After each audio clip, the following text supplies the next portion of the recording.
What could be better than running wild?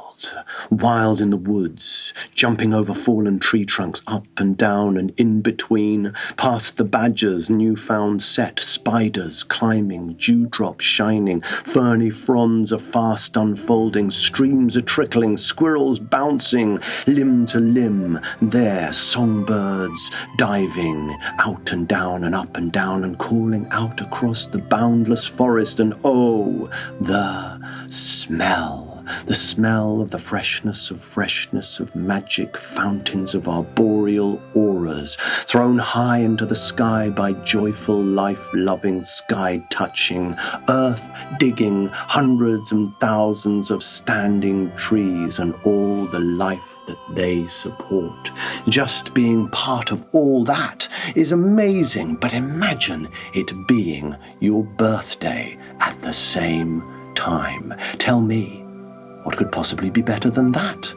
Well, Atom and Luna were 10 today, 10 years old this very day, and they were having more fun than it is almost possible to have. How much fun is it possible to have? Atom asked a young fox cub, who laughed in his high, foxy voice and shouted back, "Can fun have a limit?" as a song thrush brushed his bushy tail with wings in flight and shouted, "Hey, he's right, you know," and all the creatures in agreement, moles and badgers, mice and voles and deer and ants and bees and beetles, all sang happy birthday to Atom and Luna, and Atom and Luna sang it with them. "Look," said Mole, "the moon is rising. Show us, Luna, birthday magic. Show us something of the future." "Yes," said Atom, "show us, Luna." Luna smiled and held her hand up to the moon and concentrated for a moment. There was stillness, and then a glowing moonbeam shone down through the forest ceiling, through the leaves, and there before them came a vision, light and silver, and it was a vision of their mother, in her favorite striped pajamas, standing there with hands before her, reaching as if in the darkness, open-eyed but seeing nothing. "I do not know who I am," said their mother.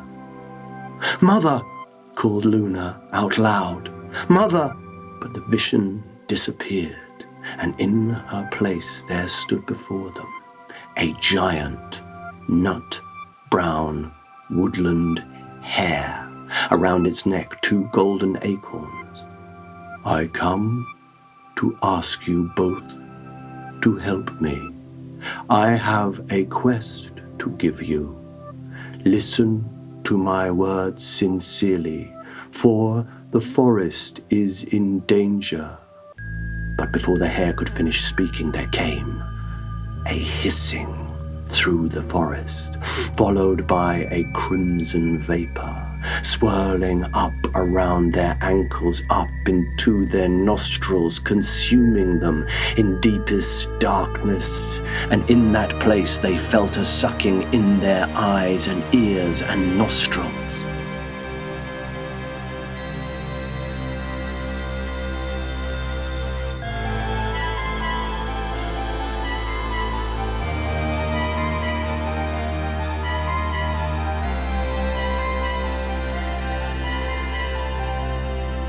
And when they both regained their senses, seeing that they were surrounded by a host of woodland creatures, they both called out in terror, sending all the woodland creatures scampering away for cover. Only the hare stood before them, speaking slowly and intently, holding out the golden acorns.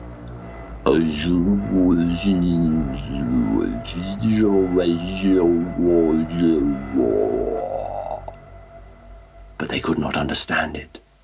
They turned and ran and left it standing. Off they ran into the forest, feeling fear well up inside them, seeing none of its great beauty. Bramble bushes ripped and cut them. Birds and squirrels shocked and scared them, running in a muddled terror till they fell down, quite exhausted, hungry, thirsty, lost and tired. "I don't know who I am," said Atom. "All I know is you're my sister." "And I don't know who I am," said Luna. "And all I know is you're my brother." And then they heard a far-off whispering, calling to their tired limbs, drawing them both up and forward by paths both strange and serpentine. Driven by a growing magic, Atom and Luna marched ever onward until they came, some hours later, to the edge of the great forest, onto lawns both soft and gentle, up a rise and round the corner, where they stood and saw before them a giant building, hard and gleaming, angular and foreboding, balconies and huge glass windows, concrete walls with nothing growing, looking out into the forest. A strange red mist came from the doorway, and through the mist there came a figure. It was a figure of a woman, dressed in grey, both tall and handsome, very neat and very tidy, eyes deep blue and hands together. They stood and looked upon this woman, recognizing her from somewhere, covered in mud and brambles and scratches and leaf-filled hair with their dirty faces. "Hello, children. Happy birthday," said the woman, smiling gently. "Did you have fun in the forest?" The children stood and looked dumbfounded. "Why?" said the woman. "What is wrong? Do you not know me? Do you not recognize your own Mama? Your own dear mother here before you?"